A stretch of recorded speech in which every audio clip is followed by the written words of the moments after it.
나만이 이에 말들과 병거들을 거느리고 이르러 엘리사의 침문에 서니 엘리사가 사람을 그에게 보내이르되 너는 가서 요단강에 물을 붓고 씻으라 내 살이 헛되어 깨끗하리라 하니라. 나만이 노하여 물러가여 이르되 내 생각에는 그가 내게로 나와 서서 그의 하나님 여호와의 이름을 부르고 그의 손을 그 부위 위에 흔들어 나병을 고칠까 하였도다. 이스라엘 모든 남들보다 낫지 아니하냐. 내가 거기서 몸을 씻으며 깨끗하게 되지 아니하냐 하고 몸을 돌려 전도하여 떠나니 그의 종들이 나와서 말하여 이르되 내 아버지여 선지자가 당신에게 큰 일을 행하라 말하였다면 행하지 아니하였으리이까 하물며 당신에게 이르기를 씻어 깨끗하게 하라 함이니까 하니. 우리 다 같이 읽겠습니다. 시작. 나만이 이에 내려가서 하나님의 사람의 말대로 요단강에 7번 몸을 담그니 그의 살이 어린아이의 살같이 회복되어 깨끗하게 되었더라. 아멘. 할렐루야. 반갑습니다. 우리 함께 인사 나누길 원합니다. 참 잘 오셨습니다. 주님의 이름으로 축복합니다. 올해도 은혜 풍성한 그런 귀한 복된 예배 자리 되시기를 주님 이름으로 축복합니다. 기독교 역사에서 그 1500년 이상 전에 내려오는 그 7가지 죄가 있는데요. 그게 뭐냐 하니까 교만, 시기, 탐욕, 탐심, 분노, 정욕, 나태, 이렇게 7가지가 기독교 전통으로 내려오는, 그래서 예수 믿는 우리가 늘 경계해야 되고 조심해야 하는 그 죄악들이라는 겁니다. 근데 제가 그 신원학 교수님이 쓰신 죽음에 이르는 7가지 죄, 이 책에 보니까 이 7가지 죄에다가 대죄라는 표현을 쓰는데요. 왜 대죄라는 표현을 썼는가 보니까 그 신원학 교수님이 이렇게 설명하는 겁니다. 이 7가지 죄는 모든 죄의 근원이 되기 때문이다. 그래서 이 7가지 죄로부터 모든 죄들이 막 파생되기 때문에 오늘 예수 믿는 우리는 이 모든 죄의 근원이 되는 이 7가지 대죄에 포커스를 두면서 그것들을 범하지 않으려고 하나님께 은혜를 구해야 된다는 거예요. 근데 제가 주목하는 건 이 모든 죄의 근원이 되는 7가지 죄 중에서 제일 먼저 나오는 그 교만인데요. 여러분도 잘 아시지만 그 아담과 하와가 저지른 그 인간의 첫 범죄도 그 뿌리가 교만에서 나온 거 아닙니까? 그래서 사단이 그 아담과 하와를 넘어뜨릴 때 제일 먼저 이걸 가지고 공략하는데요. 자, 창세기 3장 5절에 보십시오. 너희가 그것을 먹는 날에는 너희 눈이 밝아져 하나님과 같이 돼요. 이건 뭐 엄청난 교만을 부추기고 있는 거 아닙니까? 하나님과 같이 돼요. 그리고 이 사단의 공격은요, 뭐 지금까지도 계속되고 있거든요. 그래서 기독교 윤리학자 라이너드 리브어는 이런 말을 했습니다. 첫 인간이 저지른 범죄의 핵심은 교만이고 그 본질은 자기 중심성이다. 무슨 뜻이에요? 모든 죄악의 근원이 교만이라면 이 교만의 재료는 자기 중심성입니다. 자기 중심성. 우리가 잘 아는 그 바벨탑 사건이요. 여기도 보면 이 자기 중심성이 너무나 잘 드러나는 거 아닙니까? 창세기 11장 4절 또 말하되 자 성읍과 탑을 건설하여 그 탑 꼭대기를 하늘에 탁케 하여 우리 이름을 내고 이게 자기 중심성이에요. 그래서 사단은 우리가 하나님과 멀어지게 하기 위해서 계속 이 교만을 부추기는데 이 교만의 뿌리는 지독한 자기애에서 출발한다는 거예요. 자기애에서. 최근에 제가 그 연세대 김학철 교수님의 강의에서 그 어느 책에 나오는 아주 재밌는 그 설문조사를 들었는데요. 이제 미국에서 일반인들 그 1000명을 대상으로 이런 질문을 한 겁니다. 당신은 지금 모든 사람들이 다 아는 그 유명인들 중에서 죽어서 천국 갈 것 같은 사람이 있습니까? 있다면 그게 누구라고 생각하십니까? 그런 질문을 던졌더니요. 여러분 그 마더 테레사 아시죠? 마더 테레사. 인도에서 가난하고 병든 사람들을 위해서 일평생을 헌신했던 이 마더 테레사가 79% 나왔고요. 그 다음에 나온 인물이 이건 뭐 저도 잘 납득이 안 되는데 농구 선수 마이클 조던. 그래서 제가 뭐 농구 잘하면 천국 가나 뭐 이런 생각을 했는데요. 하여튼 이분이 65%나 나왔다는 거예요. 그리고 그 다음에 나왔던 인물이 영국의 그 다이애나 왕세자비. 이분이 천국에 갔을 거라고 60%가 그렇게 응답을 했는데요. 근데 제가 이 조사에서 제일 흥미로웠던 게 뭐냐면 이 조사에서 무려 87%의 응답을 받은 인물이 있다는 거예요. 87%.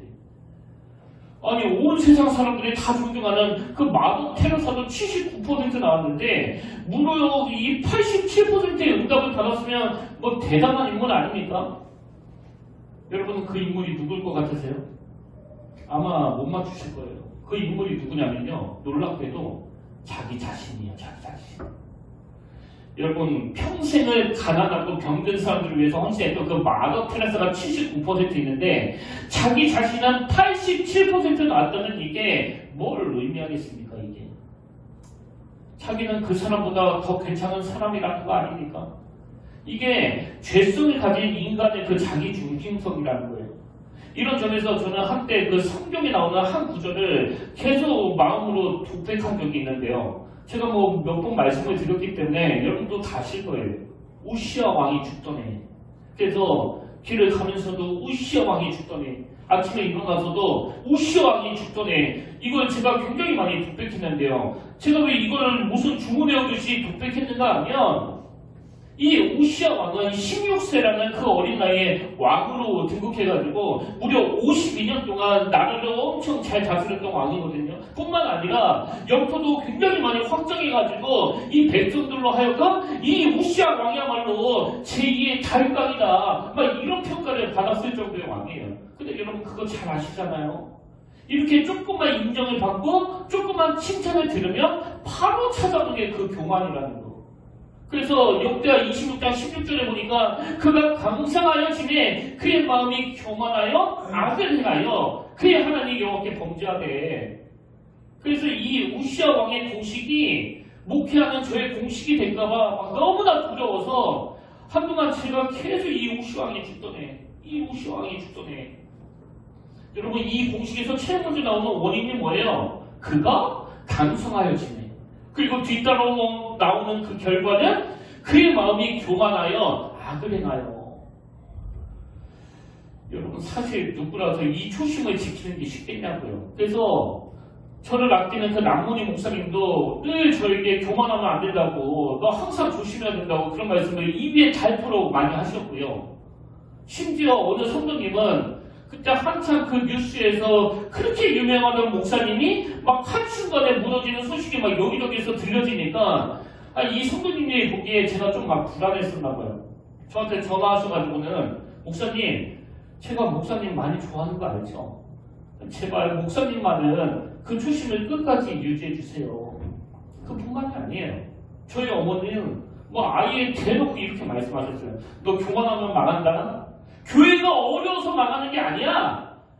목회자가 교만해서 망하는 거야. 그래서 제가 막 여기저기에서 계속 그런 말을 들으니까요. 그게 저에게 뭐 경고를 안 할 수가 없는 거예요. 왜? 자꾸만 주변에서 망한다고 하니까. 그런 의미에서 여러분도 저처럼 한번 따라해 보시겠습니까? 우시아 왕이 죽던 해. 우시아 왕이 죽던 해. 좀 더 크게요. 우시아 왕이 죽던 해. 여러분도 그렇게 하시라고 제가 지금 가르쳐 드리는 거예요.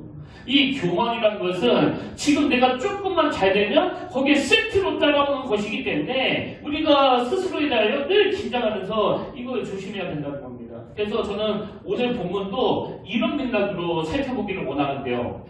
우리가 지난주에도 나누었지만 이 나만 장군은 모든 사람들에게 인정을 받던 큰 용사였지만 또 나병으로 고통당하던 사람 아닙니까?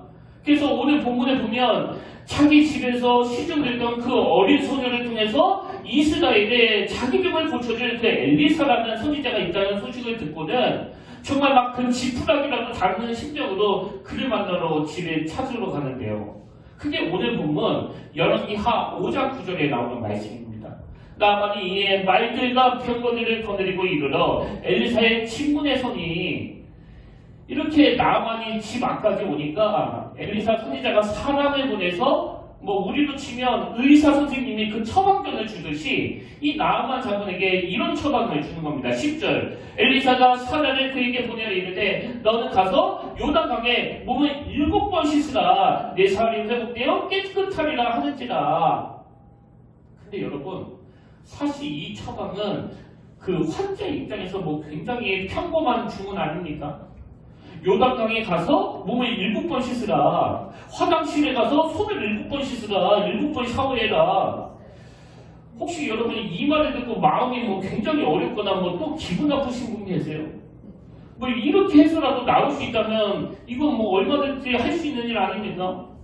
그래서 뭐 우리 같은 경우는 뭐 너무나 순진하게 그럼 요단강 중에서도 또 어디에서 가서야 씻어야 제가 빨리 나올 수 있는 뭐 이런 질문을 하면서 막 그 요단강으로 달려갔을 텐데요. 이 처방을 받은 나아만 장군의 반응은 그렇지 않은 겁니다. 그 다음 11절을 보십시오. 나아만이 노하여 물러가며 이르되 그리고 노하는 것으로도 그 분이 안 풀려가지고 12절 다메스강 아바나와 바르바는 이스라엘 모든 강물보다 낫지 아니하냐. 내가 거기서 몸을 씻으면 깨끗하게 되지 아니하냐 하고 몸을 돌려 분노하며 떠나니. 여러분 사실 이게 이렇게까지 그 화낼 일입니까? 그리고 자기 신하들도 그러지 마시라고 막 다 말리잖아요. 장군님 이거 하나도 어려운 일이 아닌데 왜 그러시느냐고. 그럼 왜 유독 나아만은 이런 격한 반응을 보이느냐. 우리가 지난주에 살펴본 말씀에 그 답이 있는데요. 자 1절을 보십시오. 아마 군대 장관 나아만은 그의 주인 앞에서 크고 존귀한 자니 이는 여호와께서 전에 그에게 아람을 구원하게 하셨습니다. 그는 큰 용사이나 나병 환자더라. 여러분 지금 여기 보면 이 나아만 장군이 가지고 있는 그 빛과 그림자가 나오잖아요. 빛이 뭐예요? 그는 큰 용사예요. 모든 사람 중에 존경을 받는 인물입니다. 반면에 이 나아만 장군이 가지고 있는 그림자는 나병 환자라는 거. 그래서 지금 이 그림자, 이 나병 때문에 엘리사를 찾아왔는데요. 그러면 당연히 나아만의 초점이 뭐 자기가 앞에서 어떤 뜻을 가지고 있든지 간에 자기는 의사가 아니니까 이 뒤에 있는 나병 환자들아 이 그림자에 초점을 두고 납작 엎드려서 그 겸손해야 되는 거 아닙니까? 근데 나아만의 초점은 여전히 그는 큰 용사구나 여기에 있는 거예요. 그래서 막 분노하는 거거든요. 그리고 아까 9절에서도 벌써 이 나아만의 초점이 그대로 드러나는데요. 자 9절을 보십시오. 나아만이 이에 말들과 병거들을 거느리고 아니 지금 병 고치러 가는 그 환자 입장에서 뭘 그렇게 주렁주렁 대동해가지고 화려하게 가느냐고요. 이게 뭘 의미하는 거예요? 나아만은 나병을 고쳐야 되는 그 절박함보다는 큰 용서라는 겉으로 보여지는 그 화려함에 온 마음이 다 가해 있었다는 거예요. 그리고 이게 바로 교만이라는 겁니다. 그러면서 오늘 여러분은 어떤 마음으로 이 예배 자리에 나오셨어요? 뭐 저나 여러분이나 이 나아만 장군처럼 다 이 빛과 그림자를 가지고 있는 거 아닙니까? 뭐 여러분이 아무리 겉으로 보기에는 남들이 다 부러워할 만한 어떤 화려한 모습을 가지고 있다고 하더라도 우리 모두는 하나님 앞에서 영적인 환자일 뿐이에요. 이 사실을 잊으시면 안 됩니다. 그리고 다윗이 이 사실을 정확하게 알았기 때문에 하나님 앞에 이런 고백을 드리는 거 아닙니까? 시편 51편 17절이요. 하나님께서 구하시는 제사는 상한 심령이라. 하나님이여 상하고 통해하는 마음을 주께서 멸시하지 아니하시리이다. 무슨 뜻이에요? 하나님은 우리가 어떤 문제로 막 괴로워하고 힘들어하는 그 마음도 원하시지만 그것만이 아니에요. 하나님의 마음과 전혀 부합하지 않는 내 안에 있는 그 속된 것들, 그 마음조차도 하나님과 교제하는 도구로 사용하라는 거거든요. 그리고 우리 내면에 있는 누구에게도 말 못하는 그 연약함을 가지고 나아갈 때 주께서는 멸시하지 아니하시고 오히려 기뻐하신다는 겁니다. 그래서 오늘 이 나아만의 진짜 문제는요. 지금 자기 인생을 막 너무나 힘들게 하고 괴롭다는 그 나병이 아니라 여전히 내가 이 장군이라는 걸, 여전히 내가 대단한 사람이라는 걸 드러내기 위해서 그 고침을 받으러 가면서도 이 말과 구사들을 대동하는 이 교만이 나아만이 가지고 있는 아주 치명적인 문제라는 거예요. 사실 나아만 장군이 엘리사에게 그 긍휼을 구했어야 되는 거 아닙니까? 제가 겪어보니까요. 뭐 높은 자리에 있을수록 또 어떤 리더의 자리에 있을수록 이 긍휼을 구해야 되더라고요. 예를 들어서 아버지가 아무리 막 무능하고 막 밖에서 막 사고치고 그래도요. 자녀들한테 이 긍휼이 여김을 받아버리면 그 부모와 자녀 관계는 절대 깨지지 않습니다. 아버지가 자녀들에게 이 긍휼하심을 이 긍휼이 여김을 얻어내면 가정교육은 저절로 못하는 거예요. 그리고 이건 교회도 마찬가지 아닙니까? 성도님들이 담임 목사를 불쌍히 여기면 그 교회는 늘 분위기가 좋을 수밖에 없는 거거든요. 우리 교회가 그런 아멘? 만약에 여러분이 저를 긍휼히 여겨주시지 않았다면 아마 이 교회는 목사님 맨날 어떻게 저렇게 설교하시냐고 맨날 그 소리만 지르고 그리고 뭐 다 떠나가셨을 거예요. 근데 여러분이 저를 너무나 긍휼히 여겨주시니까 제가 뭘 하려고만 하면 목사님 이거는 우리가 그냥 알아서 할게요. 목사님 안 그래도 힘드신데 뭐 다음에는 이런 거 하지 마세요. 이런 일이 우리 교회에서 실제로 일어나고 있거든요. 그래서 리더일수록 가장일수록 또 목사일수록 이 긍휼을 얻어내는 게 너무나 중요한데 나아만은 이 원리를 모르는 거예요. 이 원리를. 자기가 아무리 민족을 구해내는 영웅이고 큰 용사면 뭐하냐고요. 지금 그 분체적으로 죽어가고 있는 주제에. 그래서 엘리사 앞에서 나를 제발 용사로 보지 말아달라. 나는 이 나병 때문에 고통하고 있는 그 가련한 인생일 뿐이다. 제발 이 나병 좀 고쳐달라. 이렇게 긍휼을 구해야 되는데 오히려 교만해가지고 막 분노하고 있는 거예요. 어디서 이따위 처방을 하고 있느냐고. 여러분 만약에 나아만이 계속 그렇게 교만을 떨다가 그냥 집에 돌아갔다고 치자고요. 그러면 그 나병은 영영 못 고침받는 거 아닙니까? 그래서 저는 나아만 장군을 묵상하다가 이 교만한 사람에게 나타나는 그 두 가지 아주 강력한 특징을 발견했는데요. 그 첫 번째 특징이 뭐냐 하니까 여러분 교만한 사람들은요. 이 생각이 경직되어 있다는 거예요. 자 11절에 보십시오. 나만이 너하여 물러가니 이르되 내 생각에는 그 생각을 한번 들어보세요. 그가 내게로 나와 서서 그의 하나님 여호와의 이름을 부르고 그의 손에 그 부위에 흔들어 나병을 고칠까 하였도다. 여러분 지금 이 경직이 느껴지세요? 아니 지금 자기가 병 고치러 온 환자 입장인데 자기가 지금 처방전을 내리는 거 아닙니까? 내 생각대로 고쳐달라는 거예요. 뭐 요즘은 그 건강 프로그램을 통해서 자주 언급이 되기 때문에 여러분이 그 동맥경화의 위험성을 다 아실 텐데요. 이제 연세가 조금만 드시면 병원에서 그 자주 경고하는 게 이 동맥경화 아닙니까? 그리고 요즘은 그 잘못된 식습관 때문에 뭐 그 청소년들도 이 동맥경화가 심각하다고 그러는데 제가 이 동맥경화 할 때 경화 이 단어를 그 사전에서 찾아보니까요. 이렇게 설명합니다. 물건이나 몸의 조직 따위가 단단하게 굳어짐. 그래서 동맥경화는요. 동맥의 벽이 막 자꾸만 두꺼워져가지고 또 굳어져서 그 혈관이 이 탄력을 완전히 잃어버린 그런 질환이라는 거예요. 근데 여러분 육신의 동맥경화가 물건이나 몸의 조직 따위가 단단하게 굳어지는 거라면 영적인 동맥경화는요. 바로 이 생각이 굳어지는 거예요. 이 생각이 경직되는 겁니다. 그래서 하나님을 믿기는 한데 자꾸 내 생각이는 그리고 그 내용도 너무나 구체적이잖아요. 그가 내게로 나와서서 그의 하나님 여호와의 이름을 부르고 그의 손을 그의 부에 흔들어 나병을 고칠까 하였도다. 가족 보면 오늘 교회 안에서도 이 영적인 동맥경화에 걸린 분이 계세요. 지금 이념적으로 양극단에 서 있는 사람들이 딱 이 병에 걸린 거 아닙니까?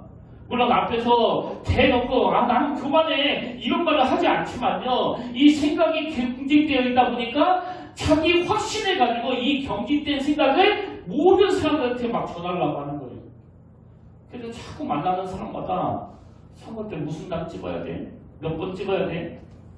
이게 생각이 경직될 때 나오는 증상이라면 그 뿌리는요. 그 교만에서 출발한다는 거예요.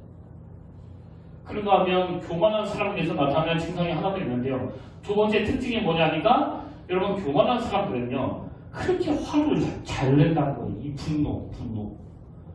지금 엘리사 선지자의 처방을 받은 나아만 장군의 첫 반응이 그 분노 아닙니까? 11절을 다시 보십시오. 나아만이 노하여 물러가며 이르되, 아니 만약에 엘리사 선지자가 아유 나는 너 같은 거 못 고쳐줘, 너는 자격 없어 그런다면 당연히 이 나아만 장군 입장에서 뭐 분노가 생길 수도 있겠지만 지금 엘리사 나름대로 막 정성을 내서 처방을 내리고 있는데 왜 이렇게 화를 내냐고요.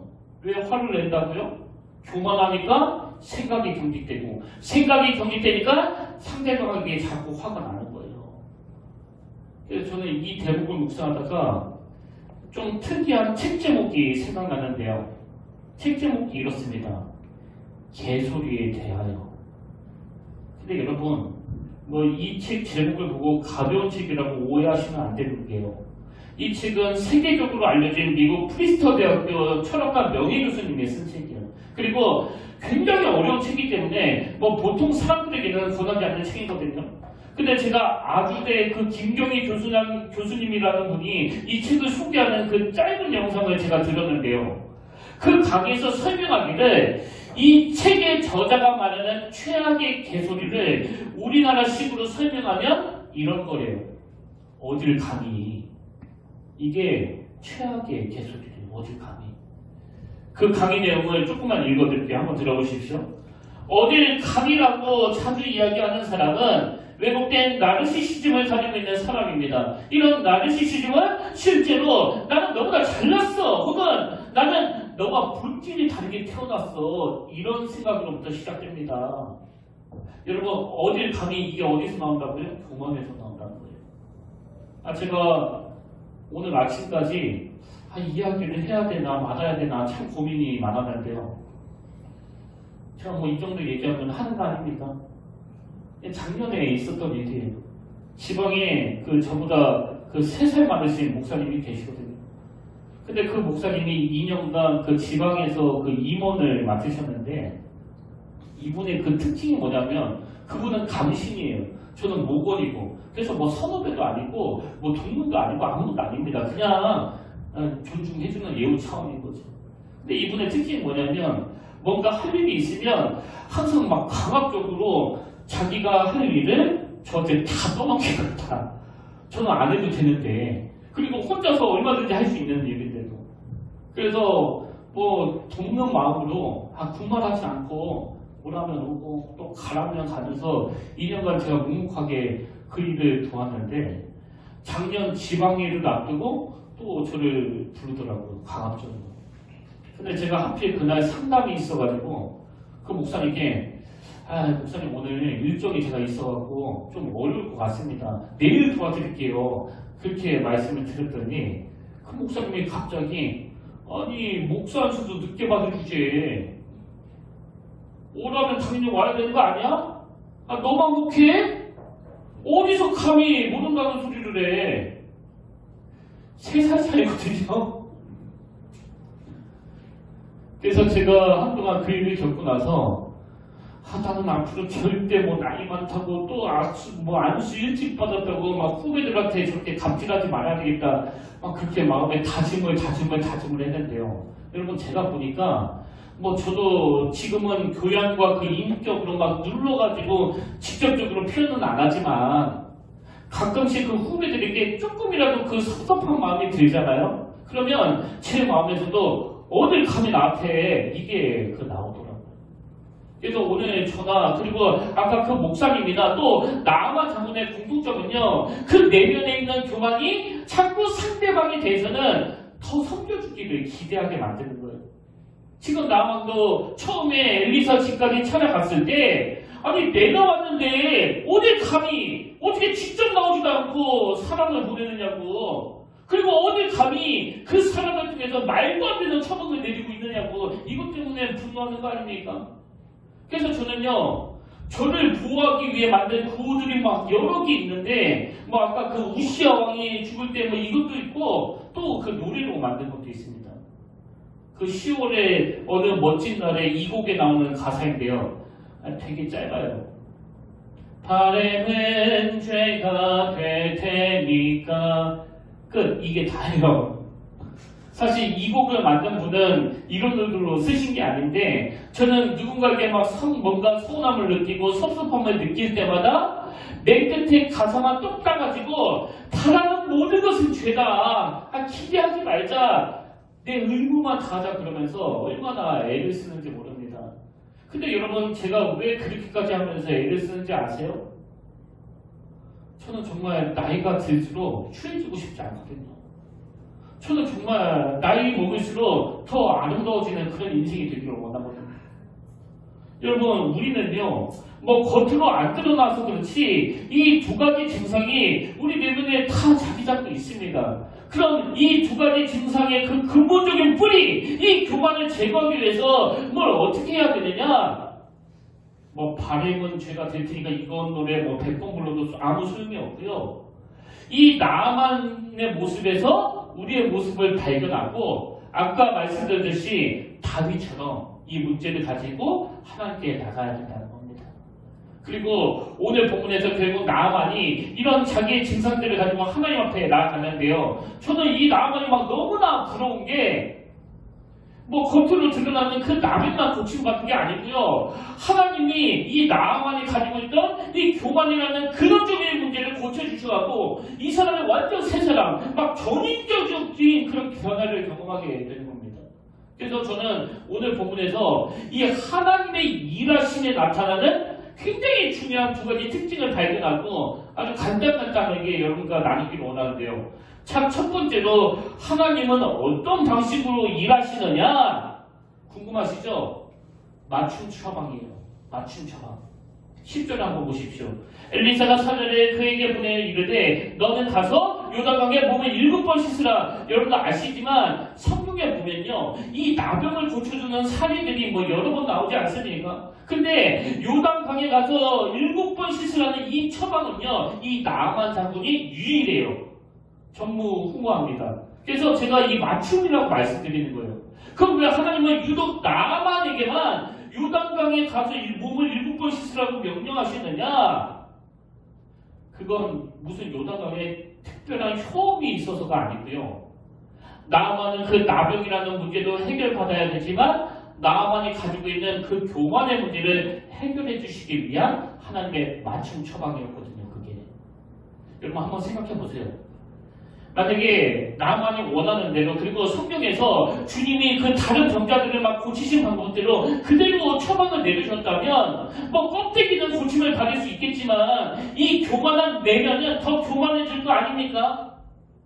아니 지금 그런 치명적인 병을 안고서도 이렇게 교만한데 병까지 나오면 어떻게 되겠냐고요.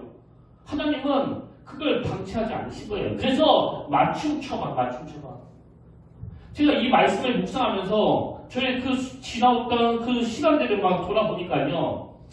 사실 하나님이 그동안 저에게 뭐 좋은 사람들만 만나게 하신 게 아니더라고요. 물론 우리 교회 성도님들을 만난 것도 저에게 너무나 큰 복이고 제 목회의 그 길잡이가 되어주신 그 남문희 목사님 만난 것도 큰 복이지만요. 하나님은 때때로 제 마음을 힘들게 하는 분을 보내주신 거 아닙니까? 근데 제가 언제 하나님이 일하시는 이 원리를 막 이거를 잘 몰랐을 때는 저를 힘들게 하는 사람 그 사람을 딱 겪으면요 제가 막 원망이 나오는 거예요. 그리고 막 목회를 그만둘 생각도 제가 한 적이 있거든요. 근데 이런 원리를 깨닫고 나니까 그동안 저에게 있었던 그 수많은 만남들이 다 이렇게 해석이 되더라고요. 하나님은 그분을 제게 보내주셔서 나를 다듬으신 거구나.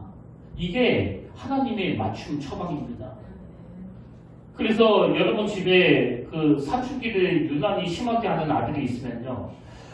이것 때문에 내가 죽겠다 그러지 마시고요. 오늘부터 생각을 바꾸세요. 하나님께서 이 아이들 여러분 집에 보내주셔서 여러분을 다루고 계시는 거예요. 제가 그 청소년 사역을 해보니까 그 사춘기를 심하게 하는 아이를 한줄 거친 집의 그 부모는요. 뭐 거의 뭐 성자예요. 얼굴에서 막 광채가 납니다. 광채가.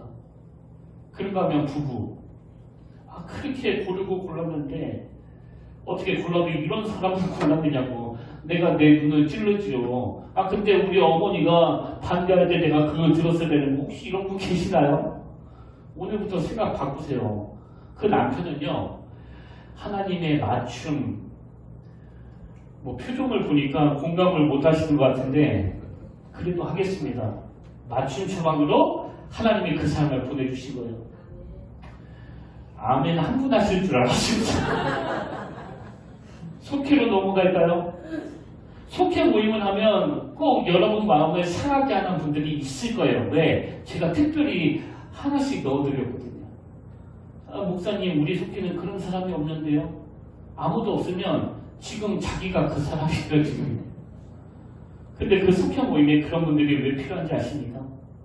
하나님이 나만을 고쳐주면서 그를 격분시키는 그 처방을 쓴 거와 똑같은 원리예요. 그래야 전인격적인 치료가 가능하기 때문에 그렇습니다.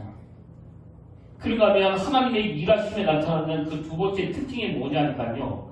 하나님은 나만의 문제를 해결해 주시면서 나만이 하나님께만 집중하게 하려는 그 목표를 가지고 계시다는 거예요. 자, 오늘 본문에서 하나님을 귀로만 들었던 이 나만이 병고침을 받고 나서 어떤 태도를 취하는지 한번 보십시오. 15절.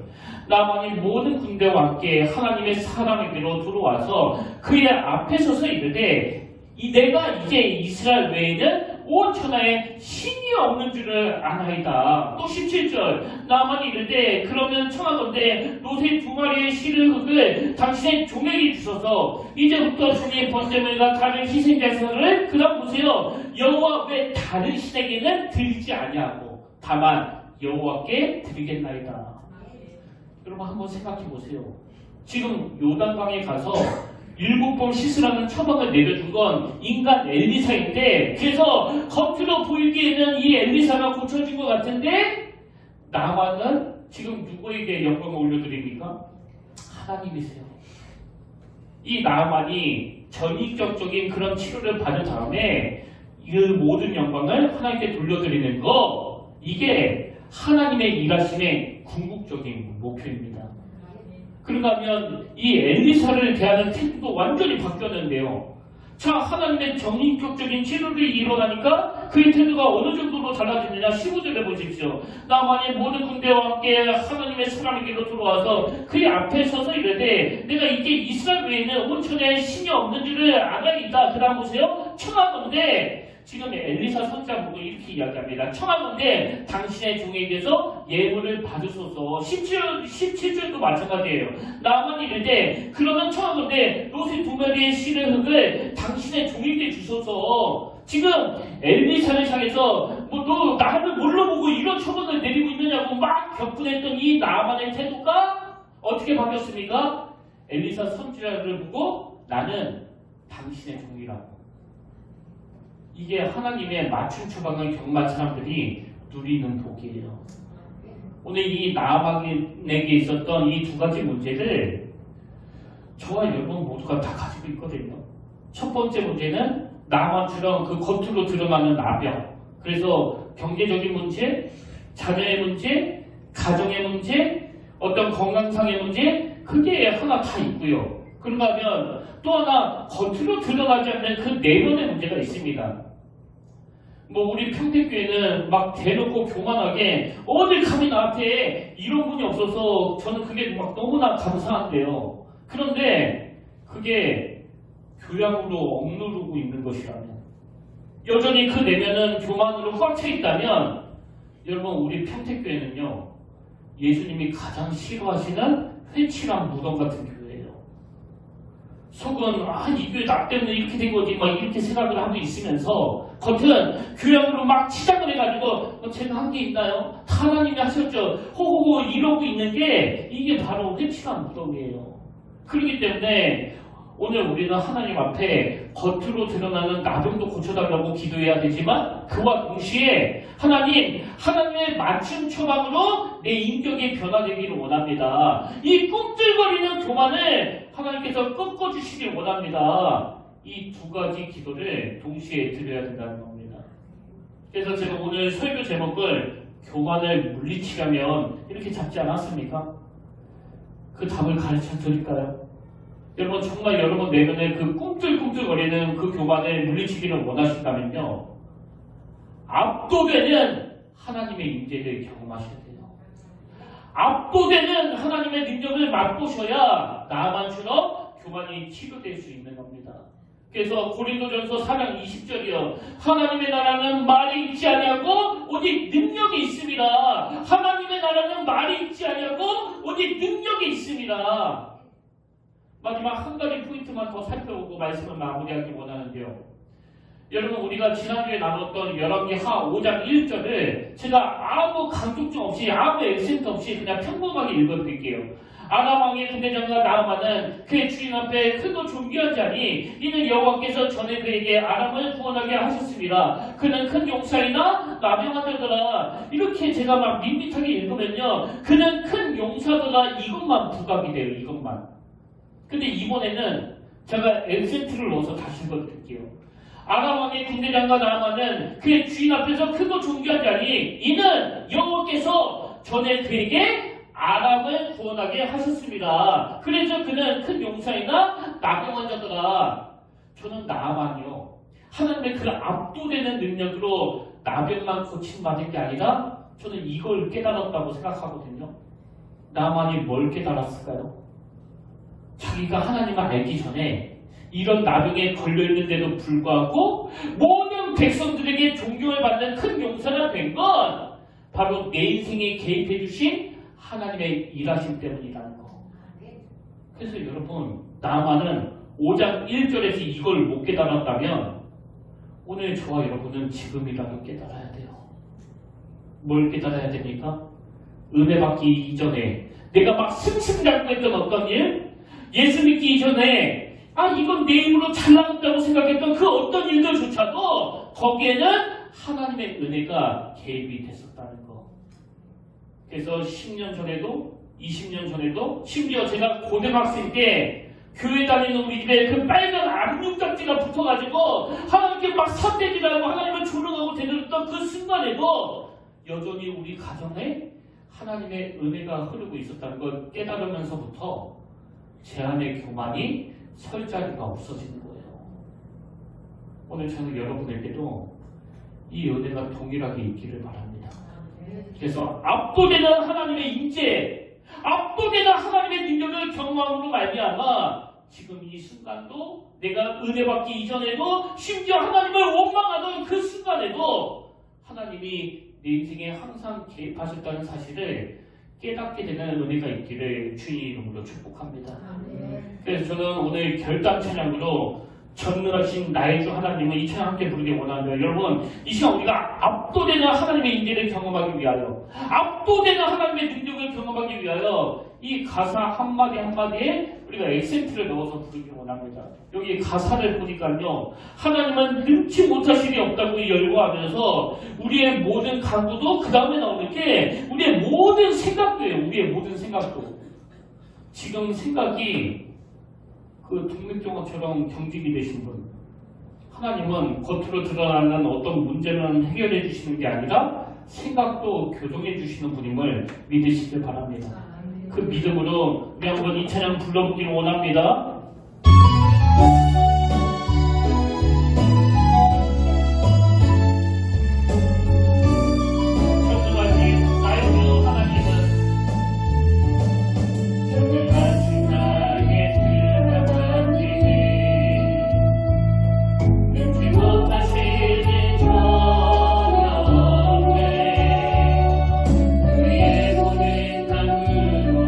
우리의 모든 생각도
아버지, 이 시간 우리 삶에 있는 이런저런 문제를 가지고 하나님 앞에 나왔습니다.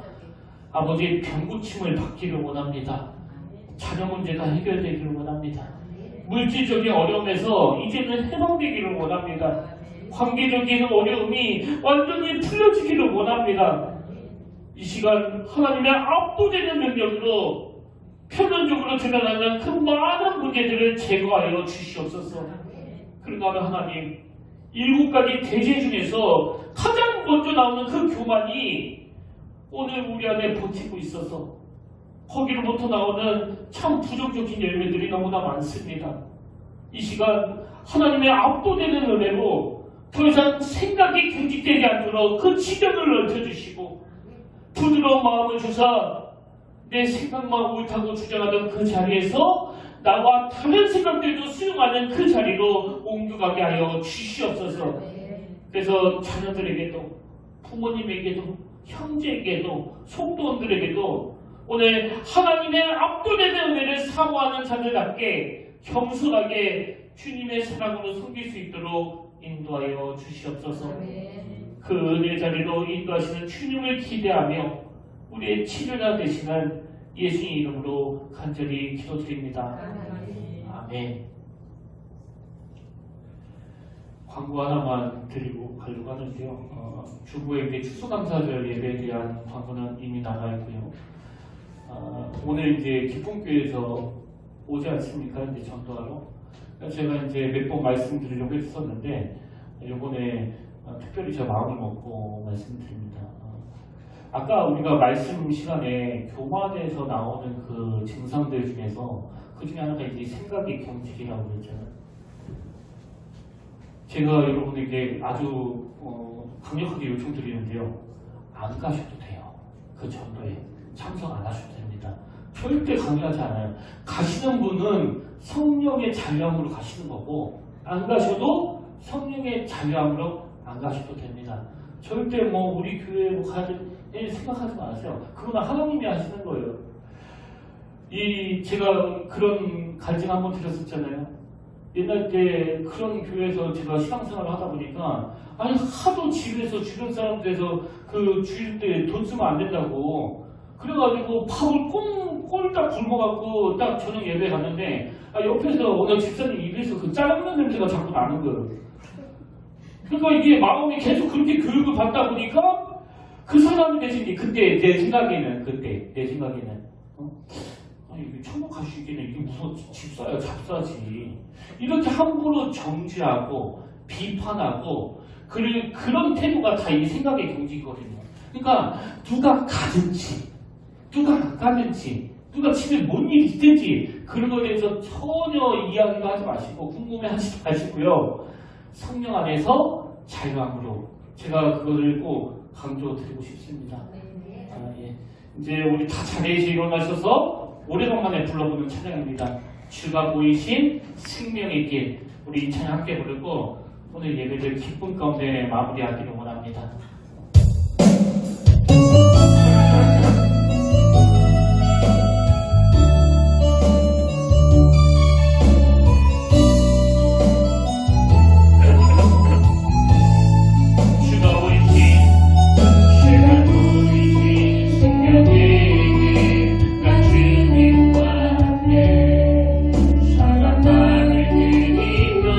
주님 앞에 나가리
있지 아니하고 오직 능력에 있습니다.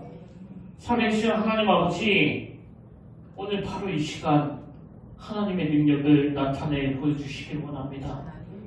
그 나아만 장군의 나병을 고쳐주신 것처럼 우리 성도님들에게 있는 이 모양 저 모양의 그 기도 제목들을 하나님이 다루어 주시기를 원합니다. 아니요, 다루고 계시는 줄 믿습니다. 오늘 하나님께서는 여전히 내 삶에 개입하고 계셔서 그 일을 통해 우리를 겸손한 하나님의 사람으로 빚어가고 있다는 사실을 아버지 믿음의 눈을 들어 바라보게 하시고 그 압도되는 하나님의 능력으로 내가 지금까지 살아온 게 또 우리 가정이 아무 문제 없이 여기까지 오게 된 게 다 하나님의 일하심 때문이었다는 것을 깨달으며 감격으로 그것을 누릴 수 있도록 은혜를 내려 주시옵소서. 그래서 이번 한 주간 내내 이 살아계신 하나님의 놀라운 능력을 경험하면서 기쁨 가운데 추수감사 예배를 준비하는 그런 은혜로운 한 주간이 되도록 인도하여 주시옵소서.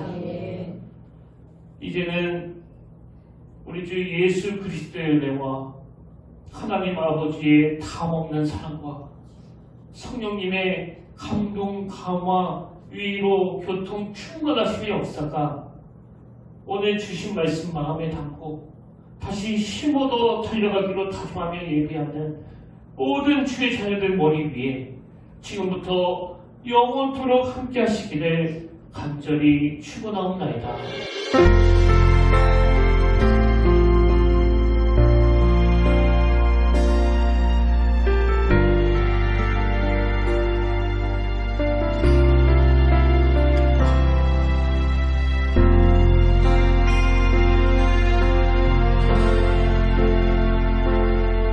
지금 서 있는 이곳에서 높임을 받으소서. 내가 받는 땅